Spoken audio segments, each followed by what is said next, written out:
Olá, estamos aqui hoje para mais um podcast Greve Pejon. Nos podcasts anteriores, nós abordamos a LGPD e a recomposição patrimonial. E hoje estaremos aqui para passar dicas sobre como que o empresário deve se portar para evitar riscos em demandas trabalhistas e, em caso de demandas trabalhistas, como reduzir sobremaneira os custos em eventuais condenações. Os convidados desse podcast é o Dr. Fábio Henrique Pejon, que é um dos sócios aqui do Greve Pejon, Sociedade de Advogados, e a doutora Maiara Dias Rodrigues, que é a nossa gestora e coordenadora do Departamento Trabalhista. Sejam bem-vindos. Obrigado, Adriano. Obrigado a todos que estão nos assistindo. Sempre um prazer estar aqui nesse bate-papo, nessa integração com os nossos clientes, com as pessoas que estão nos assistindo, para dar as dicas, né, de como fazer, de como evitar problemas. E hoje vamos falar da esfera trabalhista, da área trabalhista. Boa tarde, agradeço também o convite. Vamos lá conversar para tirar todas as dúvidas. Com certeza, vamos lá então. Na opinião de vocês, o que vocês entendem que seriam as principais ações que as empresas devem tomar para evitar processos trabalhistas? Olha, Adriano, assim, na minha opinião, na nossa opinião aqui da área trabalhista, são 4 as ações que o empregador ele deve tomar para evitar processo trabalhista. O primeiro é a integração, fazer uma boa integração com os seus colaboradores, né, explicar tudo para eles como é que funciona a empresa. A questão do treinamento, sempre treinar os seus funcionários, tanto em questões pessoais como de segurança do trabalho. A organização da empresa, isso é muito importante, a empresa estar bem organizada para quando o advogado ou quando o fiscal do trabalho precisar de algum documento, ela já saber onde encontrar de uma forma rápida. E a questão da fiscalização, né? A fiscalização. O empregador ele tem que dar as diretrizes para os seus colaboradores, mas eles têm que estar fiscalizando, sempre de olho se o colaborador está fazendo ou não de uma forma correta aquilo que foi passado a eles. Muito interessante, Fábio. E vamos lá. Antes do trabalhador entrar na empresa, o que vocês acham, entendem como sendo de extrema importância para que a empresa informe esse funcionário novo durante a integração dele, ou seja, antes dele começar a trabalhar na empresa, o que deve ser dito para este novo colaborador? Normalmente, o que nós orientamos as empresas é que haja nessa integração a exposição da missão, dos valores da empresa, quais são as regras, expor para o funcionário quais são as funções dele ali dentro, o que ele pode ou não fazer, né, para que ele já entre ciente do que acontece lá dentro, para que depois também o diálogo com ele seja mais tranquilo, né, e dinâmico. Então, explicar tudo bem explicadinho para o funcionário, apresentar relatórios de atividades, detalhando tudo. Então, isso é muito importante que ele tenha ciência de como funciona a empresa e qual é a dinâmica dele ali dentro e o que ele pode ou não fazer, né? A gente fala sempre, Adriano, quem está nos assistindo, assim, a gente tem que dar aquelas informações inequívocas. Não pode parar dúvidas para o colaborador quando ele está entrando na empresa. Ele tem que saber daqueles detalhes, de todos os benefícios que a empresa vai conceder a ele por conta do trabalho. O relatório de atividades que a Maiara disse é muito importante, porque ali vai estar descrito todas as atividades que o colaborador vai fazer naquela função. Tudo o que ele vai fazer no exercício daquela função. Porque muito se fala durante o contrato de trabalho, eu não sabia que eu ia fazer isso, eu não sabia, isso não é função minha. Aí entra a questão do desvio de função, de acúmulo de função. Então, estando explicado, estando no papel, como a gente diz, né, no relatório de atividades, tudo o que ele vai fazer, isso vai evitar aí dúvidas, vai evitar problemas e, consequentemente, aí vai otimizar o tempo de todo mundo, né? Pelo que vocês estão falando, então, a empresa ela tem que ser sempre clara, concisa, explicar tudo de forma pormenorizada. Por isso que aparenta ser de extrema importância e relevância a integração do funcionário no ambiente de trabalho, não é? As empresas que fazem aquela integraçãozinha de meia hora, que dá um giro na empresa e vai mostrando, ó, esse departamento é tal, aquele lá é outro, e você vai trabalhar nesse e se vira para aprender o que deve ser feito, a probabilidade de dar problemas é muito grande. Então, o treinamento é essencial, não é? Sim, o treinamento, depois que há essa integração, toda essa explicação, o segundo ponto é a questão do treinamento. O treinamento, ele serve tanto para a ordem pessoal, que a gente fala, que é a questão do que ele vai fazer naquela função, ele vai ser treinado para vender, para operar alguma máquina, alguma coisa. Então, esse treinamento pessoal de como ele vai agir naquela função é muito importante. Mas não só isso, não é só ensinar o colaborador em como vender, em como representar a empresa, mas tem a questão da segurança do trabalho. O treinamento da segurança do trabalho, ele é fundamental. Por quê? Quando acontece um acidente de trabalho, a primeira coisa que um perito, que a Justiça do Trabalho, um fiscal, ele vai exigir são os documentos de treinamento. Se aquele colaborador ele foi treinado para exercer aquela função. Porque a gente muito ouve em processos que me jogaram lá para operar aquela máquina, mas eu nem sabia nem como ligá-la.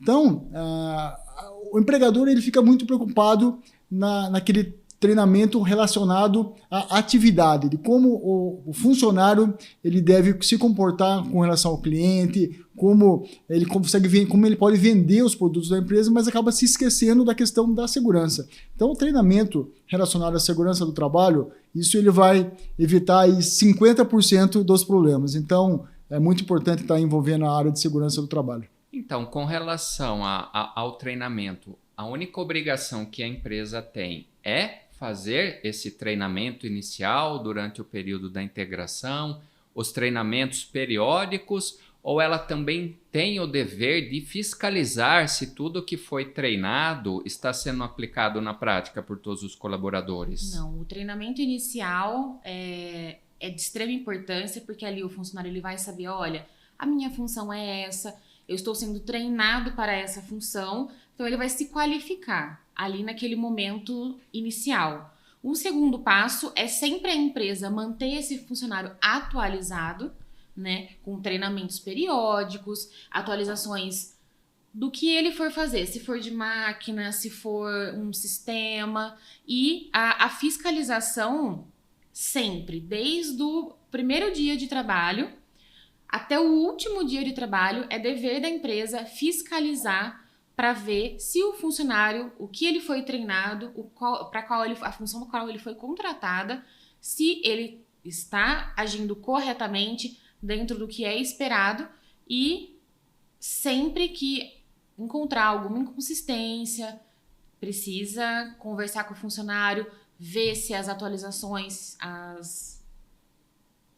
o sistema da empresa está funcionando para aquilo dar certo no final. Mas, por exemplo, se ele recebeu treinamento para utilizar um equipamento de proteção individual, como, por exemplo, o protetor auricular, o óculos, capacete, bota, e a empresa constata que aquele colaborador não está utilizando, como que essa empresa deve proceder? A Mayara falou bastante do poder fiscalizador, do dever fiscalizador da empresa.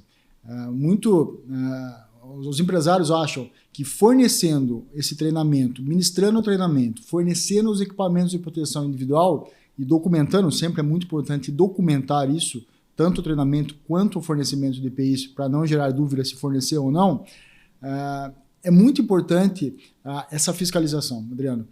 Por quê? A obrigação do empregador ela não para em fornecer, em ministrar. Ela também tem que fiscalizar.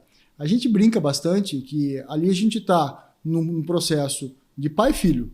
O pai ensina, mas está sempre ali fiscalizando, está sempre auxiliando o seu filho se não, isso está certo, isso está errado, continua fazendo. Então, esse poder fiscalizador, esse dever fiscalizador, ele deve existir em o funcionário não cumprindo aquelas determinações, não utilizando os equipamentos de proteção individual, o empregador ele deve sim penalizar o funcionário, seja com advertência, suspensão e até mesmo uma demissão por justa causa se houver reiteradas práticas de omissão por parte do funcionário. Por quê?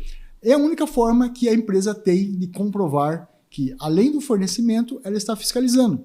Quando acontece algum acidente de trabalho, muito se fala que não, o empregado fala, não foi me entregue, eu não fui treinado, ninguém não estava nem aí. E com as penalidades, com a advertência, com a suspensão, você consegue provar isso, que sim, eu estou fiscalizando, tanto é que o colaborador fulano de tal não usou diversas vezes e ele foi punido diversas vezes. A atenção dele, né? Então, é realmente igual o Dr. Fábio falou, é pai e filho, você tem que ir lá e puxar a orelha do funcionário e falar, olha, eu não te expliquei, eu não te ensinei, você tem que usar. E aí a única arma que a empresa tem, que a gente fala para todos os nossos clientes, é advertência e suspensão. É a única arma que a gente tem para as irregularidades que os funcionários têm durante o contrato. E uma outra questão que os empresários se preocupam muito e que sempre estão se deparando com esses tipos de processos é a questão de horas extras e a da supressão do horário de refeição. Como que a empresa pode fazer para evitar esse tipo de processo? Aí, Adriano, a gente vai voltar na questão da fiscalização. É a fiscalização e o controle dos controles de jornada, dos espelhos de ponto, dos cartões de ponto. Isso deve ser fiscalizado não diariamente, mas semanalmente. O correto seria ter uma pessoa ali para diariamente estar constatando se os colaboradores estão registrando, estão anotando corretamente a jornada, se eles estão usufruindo integralmente do intervalo para descanso e refeição, que é de no mínimo 1 hora, de no máximo 2. Então, essa fiscalização por parte da empresa no controle de jornada, ele é muito importante, porque a gente se depara com certa frequência, né, Mara? A hora que chega um processo trabalhista e nós pedimos os controles de jornada, a gente vê inúmeros dias que não foram registrados o horário, intervalos que foram registrados de forma menor do que o limite, né, o mínimo permitido, que é de 1 hora. E isso a empresa acaba só vendo quando chega o processo trabalhista, que o funcionário já assinou os documentos, já não está mais na empresa e não tem como fazer mais nada.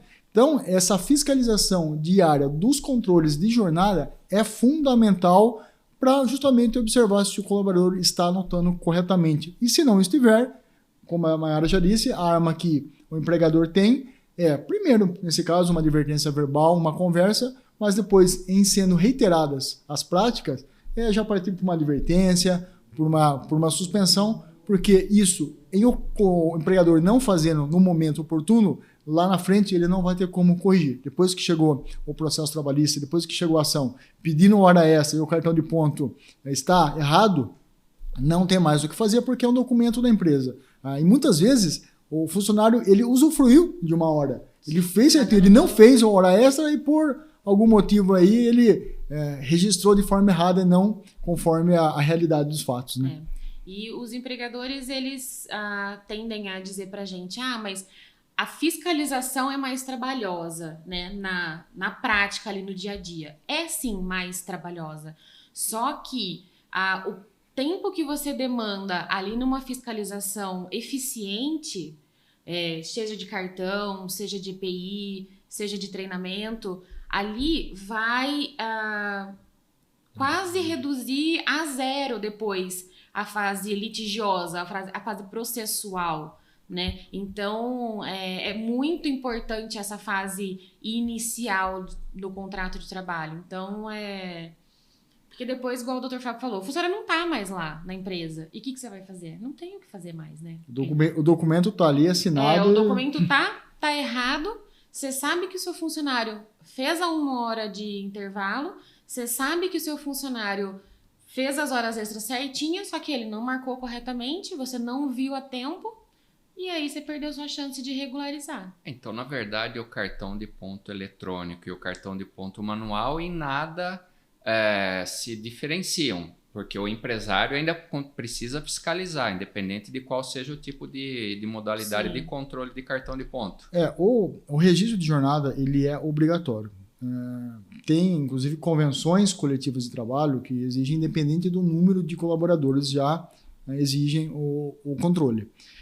E há 3 formas da gente registrar, controlar a jornada. É o controle manual, que o funcionário acaba escrevendo de próprio punho, que não é hoje, é muito pouco usado. Tem o mecânico, que é o cartão de ponto, que era batido antigamente naquele relógio, que se colocava o cartão lá. E agora... Picava o cartão, né? Sim, picava. E hoje nós temos o eletrônico, que pode ser tanto o crachá como o biométrico. E, inclusive, veio uma mini reforma trabalhista, né, recentemente, e ela instituiu a possibilidade das empresas instalarem outros métodos de controle, inclusive até facial, né, que agora a gente vê em muitos até condomínios, aplicativos e tudo. Então, agora as empresas, além desses controles tradicionais, né, vão poder implantar, mas ainda assim tem que seguir regras do Ministério do Trabalho. Tem que ser homologado, tem que ser tudo. homologado. Não é assim, eu vou pedir para alguém elaborar um software para mim para poder fazer um reconhecimento facial, né, escanear o rostinho do funcionário. Tem todo o regramento do Ministério do Trabalho. Tem por aplicativos também, né, de celular também. Principalmente para pessoas que viajam, né, a caminhoneiros, interna, né, vários aplicativos. Então, assim, tá ficando muito mais viável esse controle e facilitando também a vida do empregador em fiscalizar, né? Porque esses aplicativos, você pode fazer uma seleção lá ou um código automático e ele mesmo puxa as irregularidades. Inclusive, a gente tem eu tenho conhecimento de um sistema que, se o funcionário ele não faz a 1 hora certinha, apita para RH da empresa uma caixinha, como se fosse uma mensagem, assim. Pop-up, não? Apita e fala, olha, o fulano de tal não fez a hora correta. Aí tem uma pessoa responsável por isso e ela vai lá e fala, olha, por que você não fez? Você tem que fazer. E depois da conversa inicial já aplica uma advertência se for reiterado. Então, tem bastante coisa para facilitar a vida do empresário agora, para prevenir o litígio lá na frente. Que ótimo. E além de todo esse aparato tecnológico que está facilitando a vida do empresariado, com relação aos departamentos internos das empresas, quais departamentos vocês entendem que precisam estar sempre se conversando para evitarem processos trabalhistas? Adriano, além, obviamente, dos departamentos externos, que nós chamamos, que é o jurídico e a contabilidade, 2 departamentos que fundamentalmente têm que andar de mãos dadas, andar juntos e sintonizados, que é o departamento pessoal e recursos humanos, que é uma área que já anda junto, e a outra é a de segurança do trabalho, o técnico de segurança e o engenheiro de segurança. Se departamento pessoal e recursos humanos e segurança do trabalho não andarem juntos, a coisa não vai funcionar. Seja por questão de documentação, que a área de segurança do trabalho tem diversos documentos, diversos registros que tem que fazer com relação a normas regulamentadoras, entrega de EPIs, enfim, tem inúmeras situações, particularidades, e o RH e o departamento pessoal tem que saber disso, tem que estar ciente. A gente ouve muito, depois que chega um processo, mas isso o pessoal da segurança do trabalho não chegou a passar para a gente. O RH, e vice-versa, o RH não me falou que estava assim, o funcionário sofreu um acidente e depois de não sei quantos dias o RH vai ficar sabendo para poder abrir uma comunicação de acidente de trabalho, que é a CAT. Então, é fundamentalmente, na minha opinião, acho que da Maiara também, departamento pessoal, RH e segurança do trabalho tem que estar numa mesma sala. Eles têm que estar muito sintonizados, muito alinhados, porque senão a coisa não vai andar de forma correta.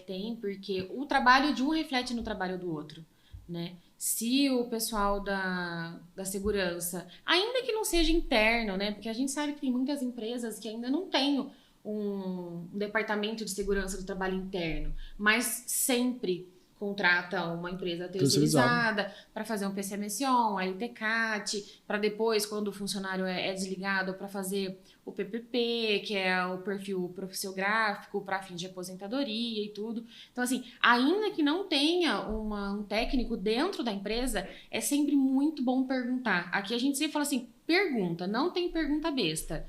Pode perguntar e tem que extrair desse profissional todas as informações para dentro da sua empresa, para o ramo da sua empresa. Se é comércio, o que precisa, quais são os equipamentos de segurança que precisa, se é metalúrgica, o que precisa. Então, assim, o RH precisa saber de tudo e trazer todo o conhecimento do técnico externo para aplicar ali e saber o que acontece no dia a dia. Se tem uma dúvida, liga lá e pergunta. Então, realmente tem que andar tudo junto, porque reflete muito. Mas vamos lá, vamos pegar um exemplo de uma empresa que andou tudo certinho, fez a integração, faz sempre a fiscalização, faz os treinamentos periódicos, tem os controles das jornadas de trabalho, tem a integração entre os departamentos para fazer a gestão de pessoas e a gestão de processos trabalhistas. Aí a empresa que está toda redondinha, tudo certinho, recebeu um processo trabalhista. Qual que é o caminho para que seja feita uma excelente defesa para que a empresa possa obter êxito nessa demanda? Primeiro de tudo, né, é mandar direto para o advogado, né? Não engaveta, não guarda, não depois eu resolvo. A primeira coisa, tem que... Já chegou numa fase que você vai precisar de um profissional para aquilo, né? Na Justiça do Trabalho, a gente tem a possibilidade do trabalhador pleitear direitos sozinho, né? Num primeiro momento, que ele pode ir numa vara e fazer. Só que a parte da empresa é muito arriscado, né? Então, não dá para fazer. A autodefesa tem muitas questões técnicas envolvidas aí. Então, assim... A primeira coisa, chegou, manda para um advogado analisar para verificar os pontos que estão sendo discutidos ali para depois pegar tudo o que veio, né, desde os treinamentos, a documentação, fazer uma listagem de tudo o que precisa para que a empresa faça uma boa defesa e comprove tudo o que de correto ela fez, né, e no fim se faça realmente, se mostre o que foi a realidade. Em resumo, Adriano, é o tempo. Recebeu a notificação, tem que ser muito rápido. Manda para o advogado, que o advogado ele tem prazo para apresentar a defesa, às vezes tem audiência agendada. Então, o prazo é fundamental. Não fique com aquele documento, com aquela notificação engavetada, mas mande o mais rápido possível para o advogado. E, Fábio, quais são as provas que a empresa pode produzir para se defender num processo trabalhista? Adriano, basicamente as provas de um processo trabalhista são documental, são os documentos que a gente falou tanto aqui de procedimentos, de treinamentos, de relatório de atividades. Então, documentos, eles são essenciais e obrigatórios. A empresa precisa apresentar sob pena de ter um problema sério aí com relação à inversão do ônus da prova. Existe a prova testemunhal, que é a mais usada em processo trabalhista. O trabalho gosta de prova testemunhal. Testemunhal. Então, a prova testemunhal, testemunhas, elas são muito importantes. Nós temos as perícias, né? A prova pericial, tanto na questão médica, quanto de pedidos de insalubridade e periculosidade. Então, perícia, documentos e testemunha são as 3 provas. E a questão de documentos? Porque hoje em dia as empresas estão cada vez menos diminuindo seus arquivos físicos, né? Eles estão sempre digitalizando as coisas. Na Justiça do Trabalho, é permitida a utilização de documentos digitalizados? Eu posso fazer o documento original, eu digitalizo ele e descarto, ou eu preciso guardar o original também? A Justiça do Trabalho, desde 2014, ela já vem se modernizando. Então, assim, desde essa data, basicamente todos os processos eles vêm sendo eletrônicos. Tá. Né? Então, a gente sempre sugere e orienta as empresas para que mantenham os seus arquivos, seja eletrônico ou seja físico, durante os 5 anos, que é o período em que o funcionário pode pleitear os seus direitos, né? Mas tem que guardar, seja não pode descartar, não pode descartar. Tá. E quais são os documentos mais utilizados numa defesa trabalhista? Olha, Adriano, assim, os pedidos normalmente envolvem horas extras, adicional de periculosidade, adicional de insalubridade, acidente de trabalho.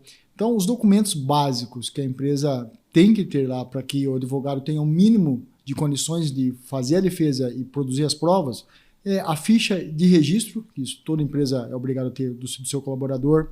Nós temos os controles de jornada, que é um documento essencial que a empresa tem, a gente até falou há pouco aí. Sempre assinado. Sempre assinado pelo colaborador, isso é muito importante. Documento assinado, vistado. Nós temos os documentos médicos, que são os PPRs, né, os Programas de Prevenções de Riscos Ambientais, a LTCAT, que são os laudos técnicos das condições de trabalho, o PCMSO, que é o Programa de Controle Médico.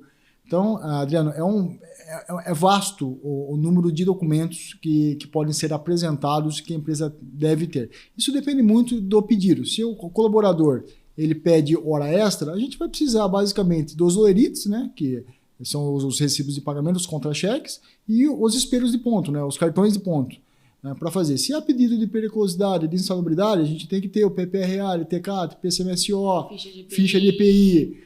Se tem acidente de trabalho, nós temos que ter a CAT, o relatório investigatório do acidente. Então, assim, basicamente são esses os documentos que o advogado pede aí, mas depende muito de cada pedido, se tem dano moral, algum e-mail, algum troca de WhatsApp, então, mas basicamente são esses. Então, a Mayara comentou há pouco tempo atrás que as testemunhas são uma prova muito utilizada na Justiça do Trabalho.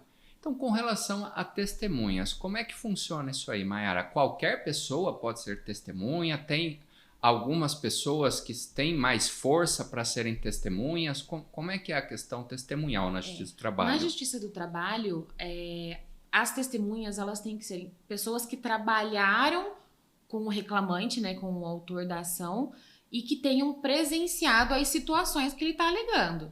Se ele está falando, eu não registrava o ponto corretamente, as testemunhas têm que ser do mesmo período que ele trabalhou ali, né?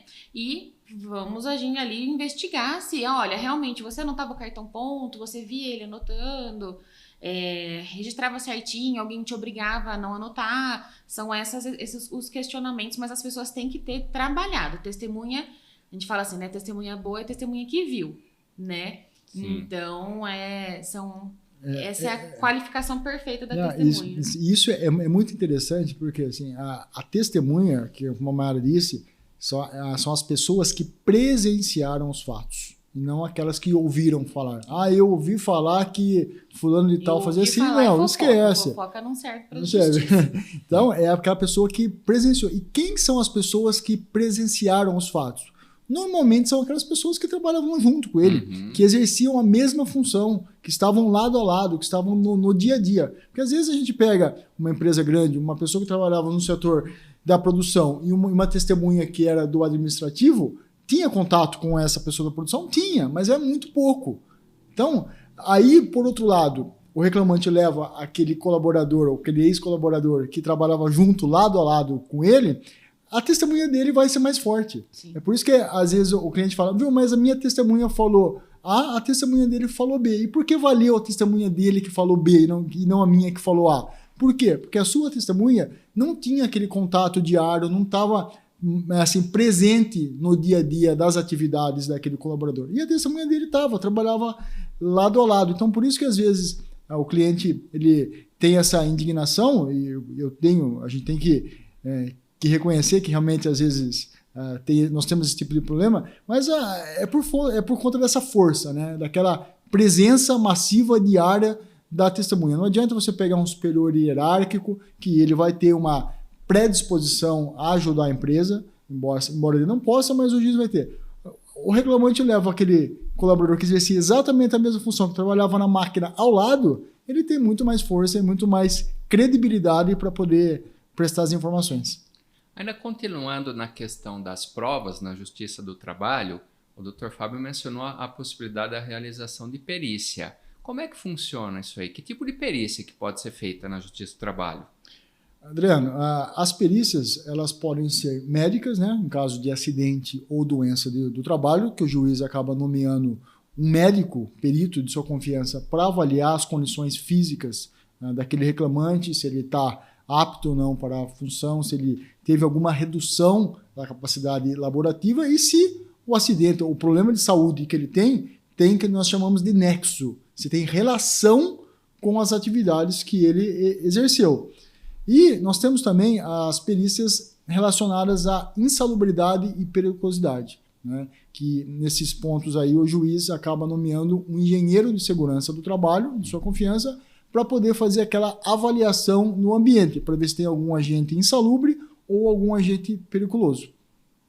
Aí, nesse caso, as perícias médicas, elas são feitas no escritório, né, do médico, no consultório, né, do médico, e as perícias ambientais são feitas dentro da empresa, o perito vai lá, visita num dia e hora marcado. Aí, lembrando que, né, nas perícias agora a gente não tem mais, o funcionário falou, eu quero trabalhar num lugar com calor. O perito, ele vai lá ver calor, mas se ele encontrar outras coisas, a Justiça do Trabalho está acatando essa abertura de leque dos peritos. Então, essas perícias, elas têm que ser acompanhadas por um advogado, por um engenheiro. Então, é para que a gente sempre fiscalize tudo certinho, para que que o perito não saia da linha ou não queira adentrar num assunto que não é relacionado ao processo, que daí desvirtua as provas, né? Desvirtua a ação. Essa questão, até Adriano, que está nos assistindo, o juiz, quando tem uma perícia, ele nomeia um profissional especializado. Acabando de falar do médico e engenheiro de segurança do trabalho. Por quê? O juiz ele não tem competência técnica para poder avaliar se está doente, se não está, se a doença tem relação, da mesma forma, insalubridade e periculosidade. Então, nós sempre orientamos os nossos clientes a também contratar, se é uma perícia médica, um médico de confiança que possa falar a mesma língua do perito, porque são muitos termos técnicos, e o advogado nem o juiz sabe. Então, é muito importante que a empresa ela tenha aí um médico de sua confiança e, da mesma forma, um engenheiro de segurança do trabalho, que quando tem aquela perícia de insalubridade e periculosidade, envolve inúmeras NRs, aí são normas regulamentadoras do Ministério do Trabalho, e o engenheiro de segurança do trabalho ele vai ter competência técnica para falar a mesma língua também com o perito engenheiro. E uma dúvida que eu fico, agora mudando um pouquinho de assunto, é sobre as audiências trabalhistas, porque na audiência, na Justiça do Trabalho, se a empresa não mandar um representante, ela perde o processo na hora, não é? Mas não basta só mandar um representante. Também tem a necessidade de ser alguém específico, sócio da empresa, o pessoal do RH, do DP, pode ser uma pessoa sem vínculo empregatício. Como é que funciona? Como é que é a pessoa que vai representar a empresa na Justiça do Trabalho? Antigamente, a pessoa necessariamente ou precisava ser sócio ou um funcionário. Mas depois de 2017, veio uma reforma, né, na CLT e deu uma flexibilizada nisso. Então, hoje em dia, não necessariamente a pessoa, o preposto da empresa, né, o representante da empresa, precisa ser empregado, tá? Mas o ponto-chave e importantíssimo é que ele é a empresa ali naquela mesa de audiência. Então, ele precisa necessariamente saber de tudo. Tudo. A testemunha boa é a testemunha que viu. O preposto não, o preposto é a empresa. Então, ele obrigatoriamente tem que saber de tudo. Porque o que for dito ali naquela mesa, vai, mesmo que não siga, não seja a linha da defesa, por exemplo, se na defesa está escrito sim, e na audiência o preposto fala não, é o não que vai prevalecer. Então, o preposto tem que saber de tudo e ele é a empresa, então não tem muito para onde correr. Né? O preposto, assim, ele não ajuda em nada, mas ele pode afundar o processo. Porque ele não faz prova, ele está ali para prestar esclarecimentos a versão da empresa acerca dos pedidos, das alegações do reclamante. Então, obrigatoriamente, ele tem que saber tudo. Ele pode não ter presenciado nada, como muito bem a Mayara disse. A testemunha tem que ter presenciado. O preposto não. Ele tem que ter conhecimento dos fatos de tudo que aconteceu. E aí o que acontece? O preposto vai lá e é feita uma pergunta a ele, ele fala, eu desconheço, eu não sei o que aconteceu nesse ponto.